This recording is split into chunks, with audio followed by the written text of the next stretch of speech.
अब पैसा समाज के इकट्ठे करके बेईमान कहीं के, पैसा समाज का और मनमानी अपनी। समझ में आया कि नहीं? नहीं करते ऐसे ही, पैसा समाज का इकट्ठा करो, मस्ती अपन मारो।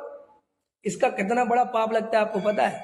मैंने वज्रसेन जी आपको 1100 रुपये दान में मंदिर के लिए लिखा है कि भैया ये अपनी विद्यालय में या जो भी है आपका, कि भाई मंदिर में हमने किसके लिए दिए थे? तुम्हारे वीतरागता के पोषण के लिए दिए हैं। अगर हम राग के पोषण तो शंकर जी के मंदिर में नहीं दिया था मैं। तुम्हारे नाचने कूदने के लिए थोड़ी दिए मैंने 1100 रुपये। नाचना कूदना तुम्हें है, म्यूजिशियन तुम्हें बुलाना है, और 1100 रुपये किसके लगा रहे हो? तो पाप लगेगा। क्यों? विवेक से पूछा तुमने कि भाई तुमने म्यूजिक में दे रहे हो? इसलिए अपन के यहाँ आपको नहीं पता, अभी समय निकल गए। इतने ईमानदार लोग रहे अपने जिन शासन में, आप कल्पना नहीं कर सकते। डॉक्टर साहब बहुत गजब के थे इस मामले।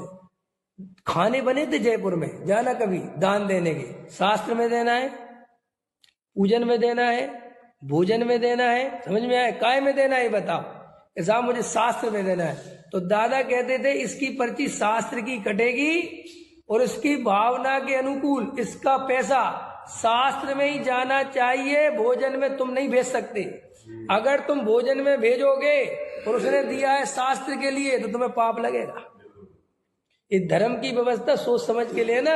तुम तो सोचते हो मंदिर की व्यवस्था ले रहे और हो सकता है नरक जाने की तैयारी कर रहे। बहुत खतरनाक है। तुम तो सोचते हम तो मंदिर की सेवा कर रहे हैं, लेकिन तुम जो मायाचार कर रहे हो, झूठ फरेब बोल रहे हो, किसके लिए बोल रहे हो? क्या कर रहे हो? क्या करना हमें मायाचारी करके? भाई तू जानते, तूने जिस काम के लिए दिए हम तो वो करेंगे। तू दान दातार का अर्थ क्या है? भाई तुमने कहा कि वज्रसेन जी ने कहा कि ये विवेक जी ये पैसा मैं एक साथ छपवाओ, और मैंने कहा ठीक है जी। तो तुम्हें वचन दिया कि नहीं? तो तुम बाद में चले गए भैया, और हमने तुम्हारा पैसा उठा के कहीं और लगा दिया, ना साथ छपवाया, तो हम पापी हुए कि नहीं? पहले ही बताओ। और अपन ऐसे हर मंदिर वाले नहीं कर रहे। आज कोई हिसाब दे रहा है कि तुमने काय के लिए पैसा लिया तो तुम कर क्या रहे हो? बोलो।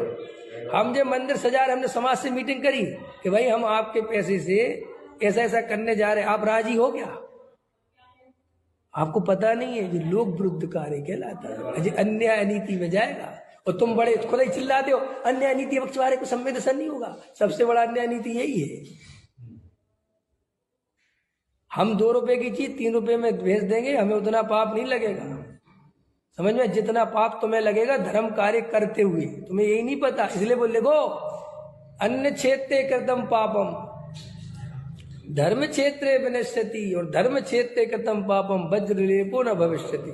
धर्म के क्षेत्र में जितनी सावधानी चाहिए आप इसकी कल्पना है। इसलिए जब मंदिर के तुम जो भी होते हैं, क्या होते हैं, अध्यक्ष मंत्री फंत्री, बन तो जाते हो, तुम्हें पता नहीं है कि तुमने क्या आफत मूल ली है।